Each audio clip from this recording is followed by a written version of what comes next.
When I studied abroad in Prague in college, one of our orientation outings was to an art museum. And the building was huge, with multiple floors, and every floor had multiple halls, and each were filled with countless works of art and sculptures. It was far too much to see, even over the course of multiple visits. And so my friends and I, we picked a random floor in a random hall, and as we walked through the collections, we started making up stories to go along with the things that we saw depicted. Now, fast forward about 2 months later, my art and architecture class went back to that exact same museum. But get this, it wasn't just the same museum. We went to the exact same floor and the exact same hall. What are the odds? Now, I'm sure it will surprise none of you that precisely 0 of the stories that we made up were accurate. However, they were a lot more funny and entertaining than the real ones. Now, I share this because one of the things that I like to do as I prepare for a sermon is to research the artwork that's associated with the story that's assigned for that week. In part, it's practical. I need to find a cover image as I create the bulletin each week. But I've also learned that I am a very visual learner, and seeing the story, or at least an artist's depiction of the story, it really helps it come alive for me. And there are some great depictions of our story for today.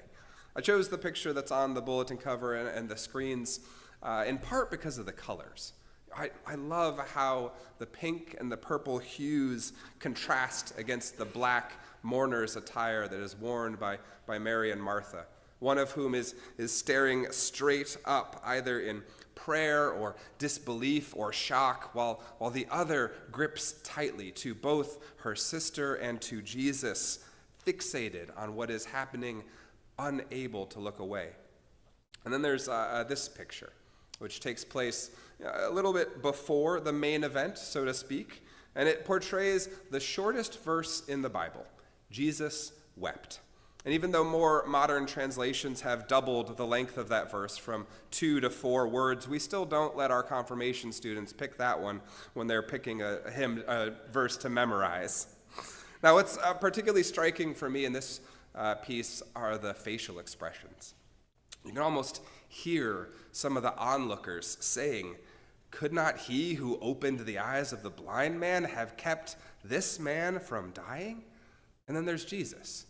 Such raw emotion. We see the depth of his grief, the fullness of his humanity on full display. And it's hard to know what exactly it is that causes those tears. Was it the death of his good friend Lazarus, who is referred to in the letter as the one whom Jesus loves? Or maybe he is overcome at seeing the grief and the pain that his delay has caused to Mary and Martha. Could those tears be in response to the realization that by doing what he is about to do, he is all but signing his own death warrant? That this will be the final straw for the religious leaders who fear him? Or does seeing this tomb make what is about to happen to him fully sink in for the first time? And we have no real way of knowing. All we know is that he wept. A few years ago, I preached on this passage, and I titled the sermon, "It's My Gospel and I'll Cry If I Want to." Because there are some in the world who would try to convince us that tears are a sign of weakness, particularly for men. But that kind of toxic masculinity has no place in a gospel story that is centered on love, which is why I love that Jesus wept. And it's not all, somberness and emotionality. There is some levity in these other depictions of the story, like this Orthodox icon, where, again, the colors are vivid and dynamic, and the visual storytelling is off the charts. Because can we zoom in on the guy in the orange tunic there? Yeah. Remember when Martha said, "Lord, already there is a stench because he has been dead 4 days"? That is clearly what this guy is reacting to. I once read a slightly irreverent fictional retelling of Jesus' life that had Lazarus retaining a slight greenish tinge for the rest of his days. And then, of course, we have the Lego version, always a classic. I just recently purchased the New Testament edition of the Brick Bible, so if you have any other Jesus stories you want to see displayed in the glory that only Lego can do, please let me know. Our story for today is a big one, something that cannot be completely captured by just one depiction. The raising of Lazarus is Jesus' final miracle, or sign, as they're referred to in the Gospel of John. There's a lot in this story that I love, and there's a lot that I struggle with. Way too much for one sermon, so we'll see how much we can get to. But for starters, I really struggle with Jesus' decision to wait. Why didn't he come to Lazarus' aid sooner? And even if he had wanted to wait until Lazarus had died so that he could raise him, couldn't he have at least come a few days earlier to spare Mary and Martha this extra anguish? Now, I will say that there is actually an answer to that last question, and it involves one of my favorite sources of theological wisdom, The Princess Bride. For those of you who have seen the movie, you'll remember the famous scene where they visit Miracle Max after Wesley has been tortured to death, and he makes the distinction between a person who is all dead and a person who is mostly dead. Now, mostly dead is still slightly alive, but with all dead, all that's left is to go through their clothes and look for loose change. Billy Crystal kind of stole the show with that cameo. There's so many quotable moments in less than 5 minutes of screen time.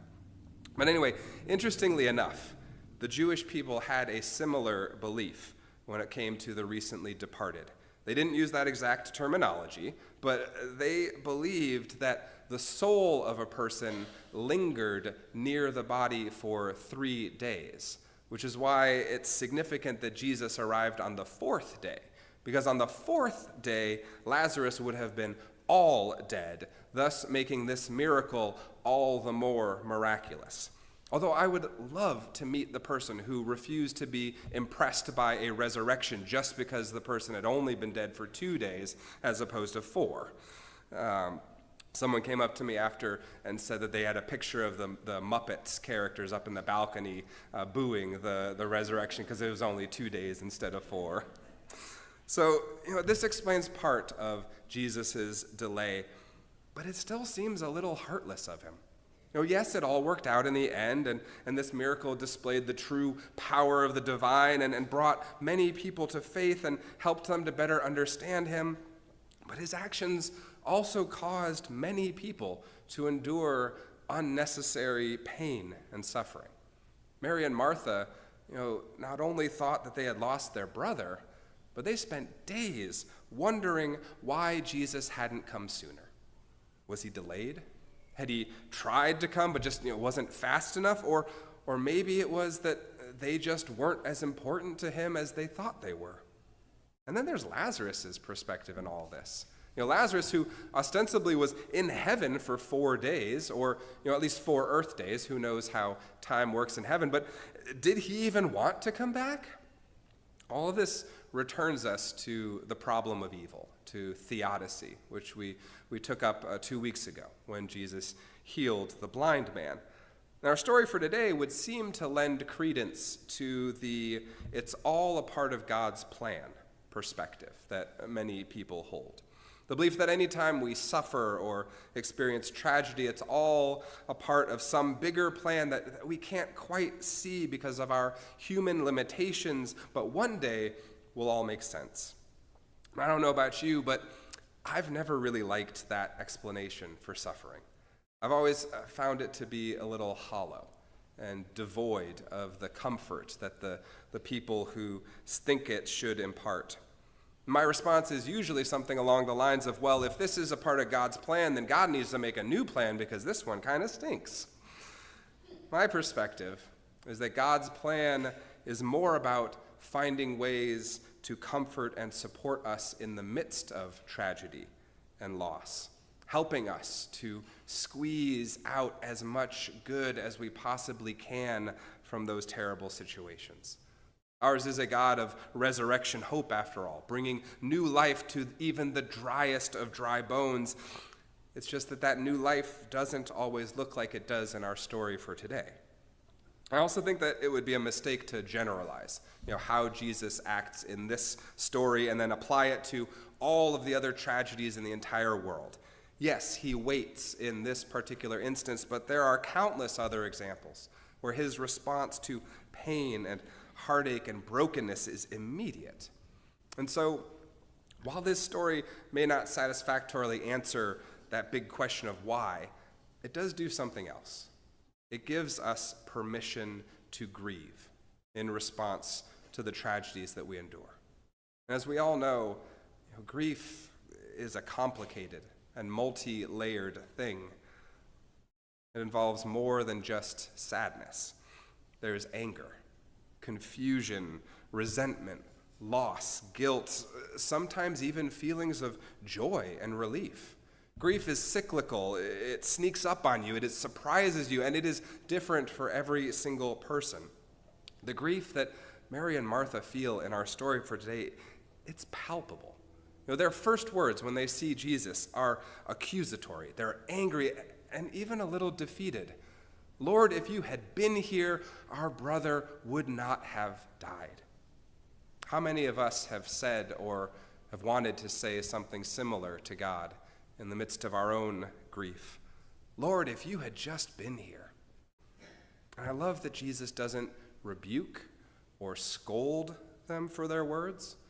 It's a reminder that God is big enough to handle all of who we are, all of our feelings, our emotions, our questions, our accusations, our grief, our fear, resentment, despair, anger, even the stuff that we dare not say out loud for fear of what others might think of us. God is big enough, loving enough, gracious enough for it all.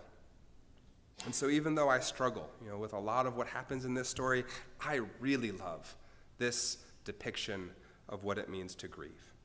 And I also love that Martha finally gets her moment in the sun.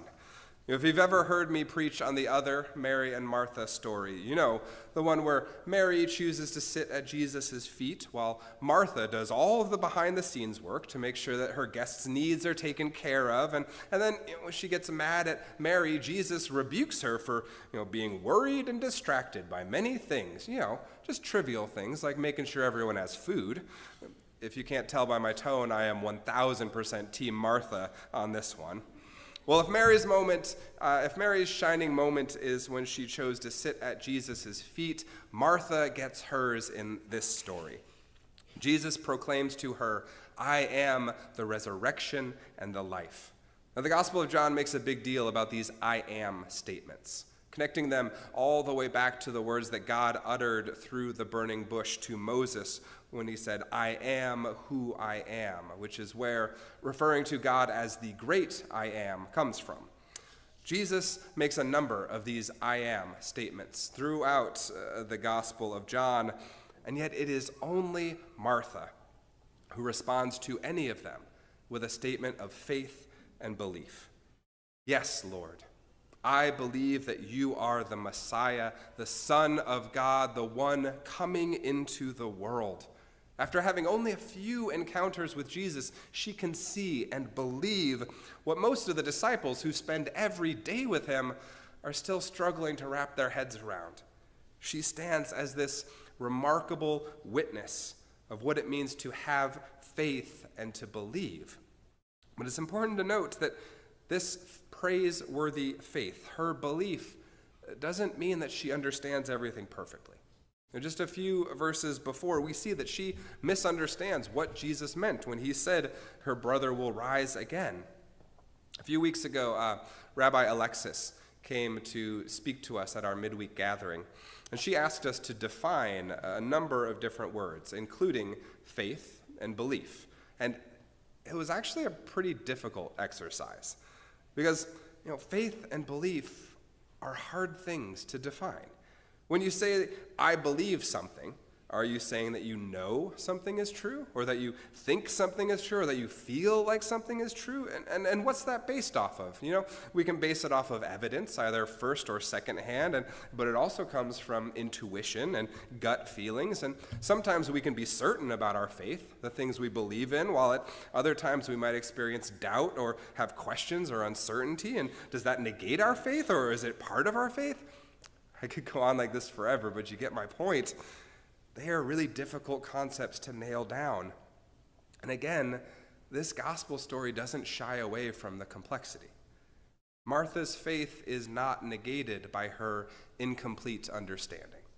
She is praised for bringing all of who she is to Jesus in that moment. And I think that ultimately that is the point of this story. In the midst of the mess of this thing that we call life, we are called to come to Jesus with it all. Our griefs, our joys, our confusion, our heartache, our anger, our faith, our belief, our questions, our doubts, our praise, we bring it all, and we trust that he who is the Messiah, the Son of God, the one who is coming into the world, will know exactly what to do with it. Do you believe this? Amen.